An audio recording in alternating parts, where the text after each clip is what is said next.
Assalamualaikum warahmatullahi wabarakatuh. Perkenalkan, nama saya Cantika Rahma Maulidia dari kelas 4A Prodi Ilmu Al-Quran dan Tafsir dengan nomor NIM 202111382. Pada kesempatan kali ini saya akan membawakan materi dari mata kuliah kajian kitab hadis, yaitu kitab Al-Musnad Al-Mustakhraj ala Sahihul Imam Muslim oleh dosen pengampu kita pada mata kuliah ini, yaitu Bapak Dr. Sofyan Effendi, STHI, MA.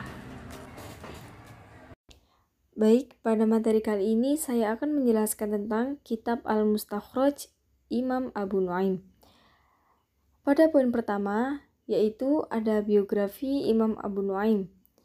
Nama dan nasab keturunan Imam Abu Nuaim, yaitu beliau memiliki nama lengkap Ahmad bin Abdullah ibnu Ahmad ibnu Ishaq ibnu Musa ibnu Mahron al-Mihrani al-Asbahani atau al-Asfahani. Nama Asbahan yang menjadi nisbat pada namanya merupakan sebuah kota yang sampai sekarang masih ada, yaitu yang terletak di negara Iran. Beliau dilahirkan di Esfahan atau negara Iran pada bulan Rajab tahun 366 Hijriah. Namun ada juga yang berpendapat bahwa beliau lahir pada tahun 334 Hijriah, di mana nama ayah beliau yaitu Al-Imam Az-Zahid Muhammad bin Yusuf Al-Bina, orang yang pertama masuk Islam dalam keturunannya. Dan dari ayahnya inilah beliau memperoleh ilmu hingga ketika umurnya 6 tahun. 2. Kepribadian dan mazhab Imam Abu Nuaim. Sejak usia masih belia, Abu Nuaim telah mengarungi dunia thalabul ilmi lantaran perhatian besar sang ayah kepadanya. Maka berkat kemampuan ilmiahnya, gelar Imam Athiqah, A'lama serta Syekhul Islam telah tersemat kepadanya. Sampai-sampai Az-Zahabi menyatakan tokoh-tokoh ilmu dunia telah memberikan ijazah baginya pada tahun 340-an Hijriah, padahal usianya baru 6 tahun saat itu. Beliau mendapat ijazah atau rekomendasi untuk meriwayatkan dari banyak ulama tanpa ada orang lain yang menyamainya. Yang ketiga, rihlah ilmiah guru dan murid Imam Abu Nuaim. Dalam perjalanannya mencari ilmu, beliau pergi ke Irak, Hijaz, dan Khurasan, di mana guru pertamanya adalah kakeknya sendiri, yaitu Master Sufi Muhammad ibnu Yusuf Al-Bana Al-Asbahani, dan ayahnya seorang sarjana hadis yang telah melakukan perjalanan di seluruh dunia Islam. Di antara ulama-ulama yang menjadi guru beliau, salah satunya adalah Abi Muhammad bin Abdullah bin Ja'far bin Faris. Tidak hanya itu, guru-guru Imam Abu Nuaim juga berasal dari berbagai daerah, yakni Baghdad, Basrah, Kufah, Mekah, dan Naisabur.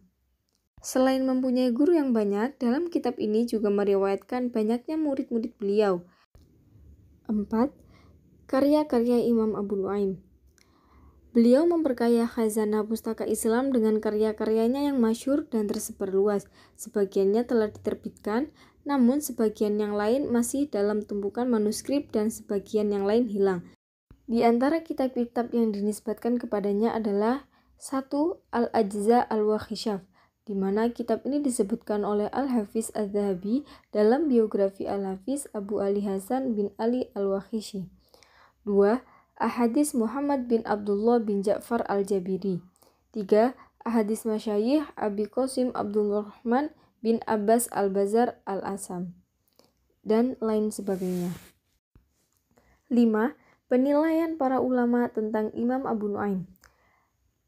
Penilaian ulama kritikus hadis terhadapnya diantaranya dikemukakan oleh Ahmad bin Hambal dengan penilaian saduk, siqoh, tempat meminta hujah, Yahya bin Ma'in dengan penilaian siqoh, Al-Nasai dengan predikat siqoh makmum, dan Abu Hatim dengan penilaian siqoh.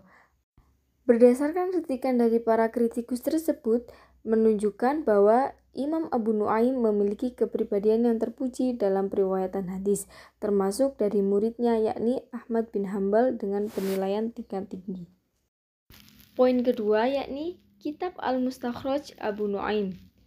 Yang pertama, latar belakang penyusunan dan penamaan Kitab Al-Mustakhraj, di mana nama kitab aslinya adalah Al-Musnad Al-Mustakhraj ala Sahih Al-Imam Muslim.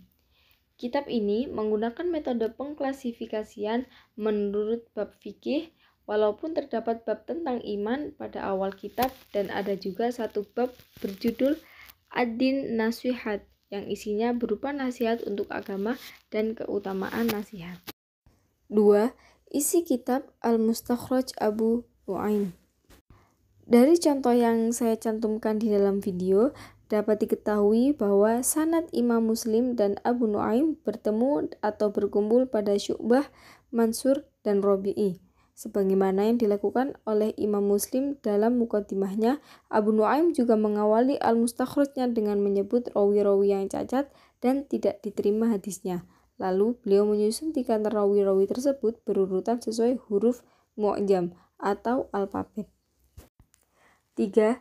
Sistematika Kitab Al-Mustakhraj Abu Nu'aim. Kitab ini diawali dengan muqaddimah, yaitu berisikan hadis-hadis yang berjumlah 57, di mana jilid pertama dalam juz 1-3 terdapat kitab tentang iman yang terdiri dari 91 bab dan 533 hadis. Pada pertengahan juz 3-4 terdapat kitab Toharoh yang terdiri dari 63 bab dan 297 hadis. Sedangkan pada jilid kedua dalam juz 4-8 terdapat kitab sholat yang terdiri dari 227 bab dan 1219 hadis.